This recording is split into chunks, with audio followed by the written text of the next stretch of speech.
Hi, welcome to valuationpodcast.com, a podcast and video series about all things related to business and valuation. My name is Melissa Gragg, and I'm a mediator and business valuation expert in St. Louis, Missouri. Today, we'll be talking with Kelly Finnell. He is based in Memphis, Tennessee, and is one of the nation's best ESOP consultants, having spent more than 40 years helping business owners design and execute employee stock ownership plans. Kelly is also the owner of a preeminent ESOP book, the ESOP Coach, using ESOPs in ownership succession planning in 2010, and his work remains the most comprehensive guide to ESOPs today. Welcome, Kelly. How are you?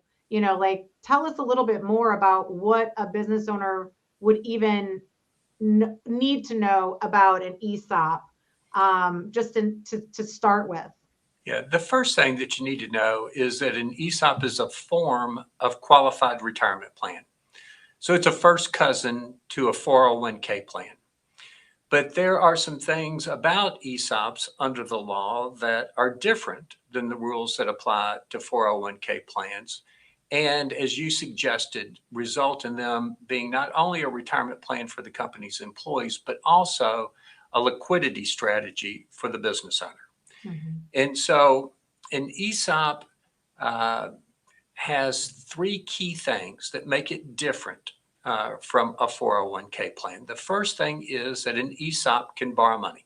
So we're talking about leveraged ESOPs, meaning that there's a loan involved. And in fact, there are almost always multiple loans involved.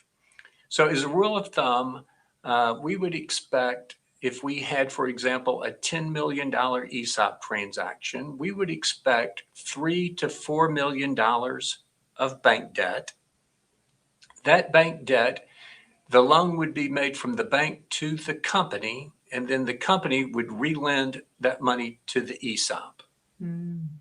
One of the great things about that debt is that it's probably going to be the first time in the business owner's history that the company has borrowed money without him having to give a personal guarantee on the loan.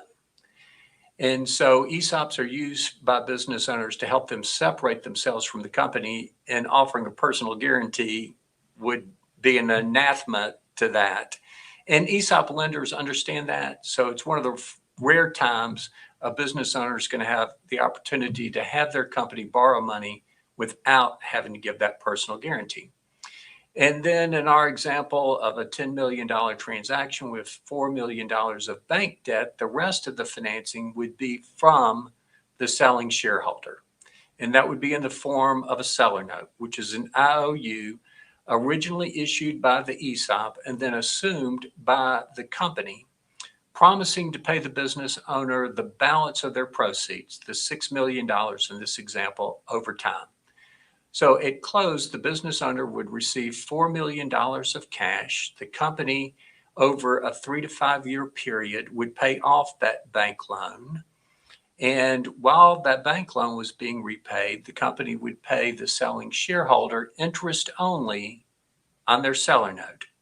Once the bank loan was fully repaid, then either the company would go back to the bank and borrow additional money and use that to buy out the balance on the seller note, or the company would simply just pay the seller note off over time.